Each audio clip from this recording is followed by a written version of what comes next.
Chapter 10 of The Lost Princess of Oz by L. Frank Baum. Chapter 10 Toto Loses Something. For a while the travelers were constantly losing their direction, for beyond the thistle fields they again found themselves upon the turning lands, which swung them around one way and then another. But by keeping the city of Thi constantly behind them, the adventurers finally passed the treacherous turning lands and came upon a stony country where no grass grew at all. There were plenty of bushes, however, and although it was now almost dark, the girls discovered some delicious yellow berries growing upon the bushes, one taste of which set them all to picking as many as they could find. The berries relieved their pangs of hunger for a time, and as it now became too dark to see anything, they camped where they were. The three girls lay down upon one of the blankets, all in a row, and the Wizard covered them with the other blanket and tucked them in. Button-Bright crawled under the shelter of some bushes and was asleep in half a minute.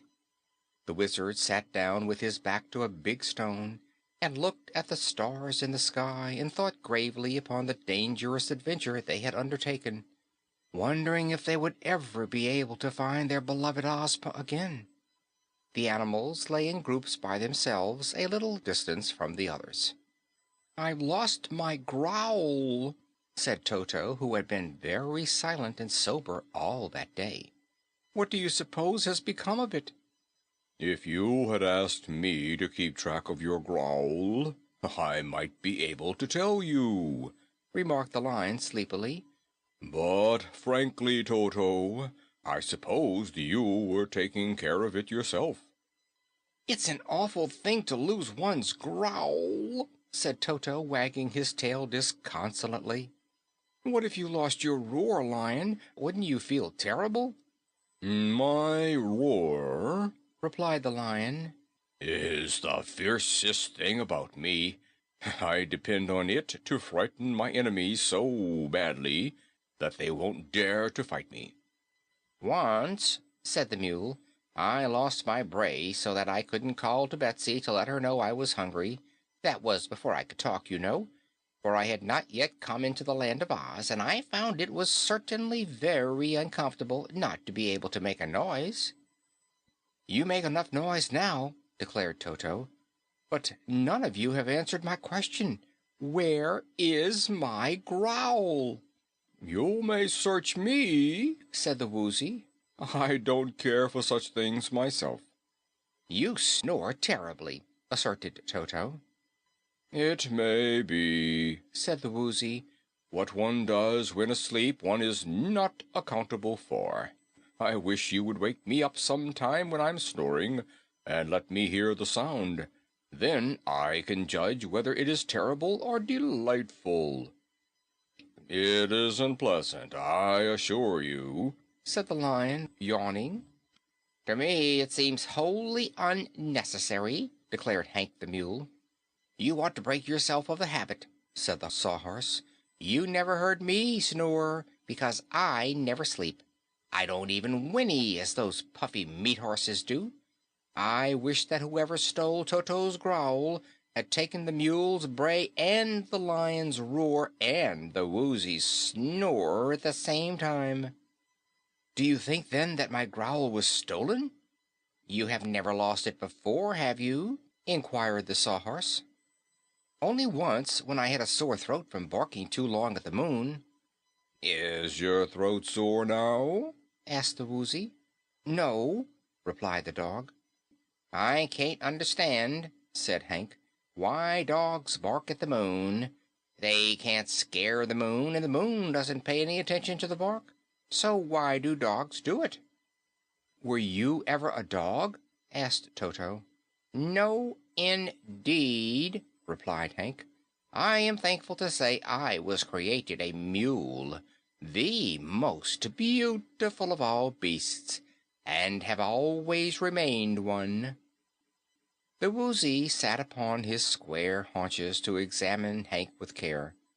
"Beauty," he said, "must be a matter of taste. I don't say your judgment is bad, friend Hank, or that you are so vulgar as to be conceited.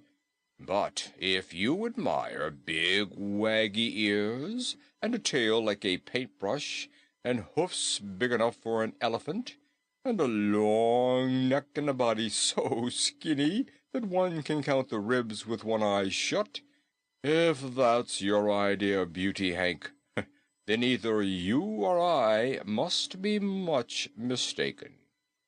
"You're full of edges," sneered the Mule. "If I were square as you are, I suppose you'd think me lovely." Outwardly, dear Hank, I would, replied the Woozy. But to be really lovely, one must be beautiful without and within. The Mule couldn't deny this statement, so he gave a disgusted grunt and rolled over so that his back was toward the Woozy. But the Lion, regarding the two calmly with his great yellow eyes, said to the dog, My dear Toto, our friends have taught us a lesson in humility.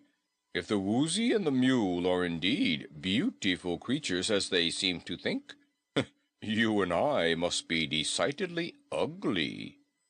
"Not to ourselves," protested Toto, who was a shrewd little dog. "You and I, Lion, are fine specimens of our own races. I am a fine dog, and you are a fine lion. Only in point of comparison, one with another, can we be properly judged. So I will leave it to the poor old Sawhorse to decide which is the most beautiful animal among us all. The Sawhorse is wood, so he won't be prejudiced and will speak the truth."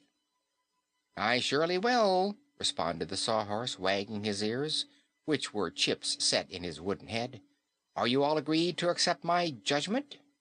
"We are," they declared, each one hopeful.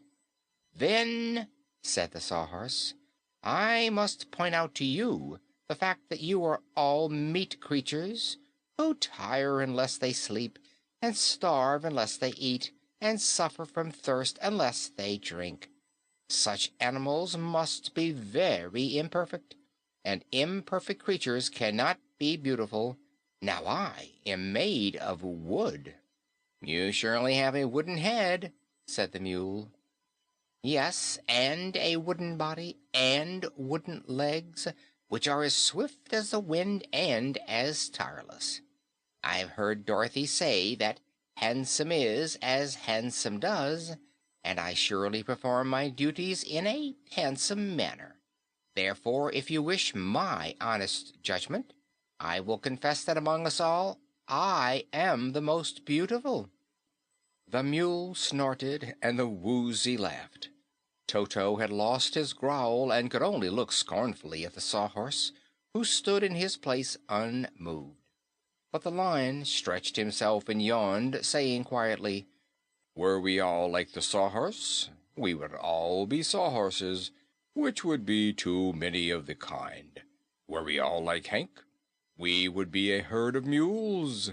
If like Toto, we would be a pack of dogs.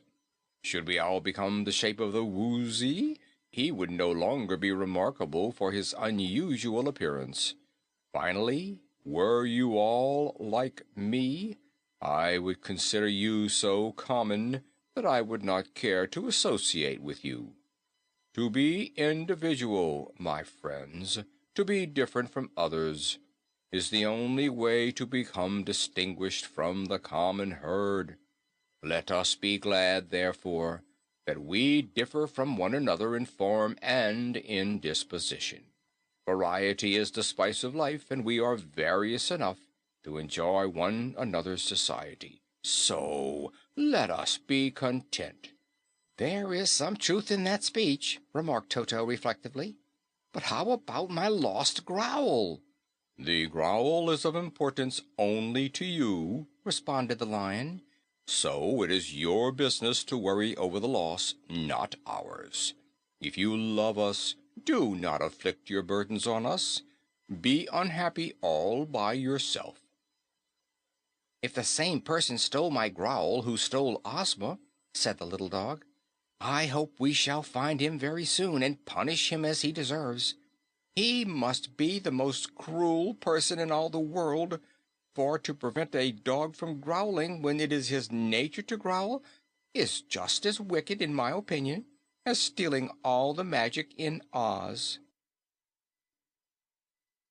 End of chapter 10.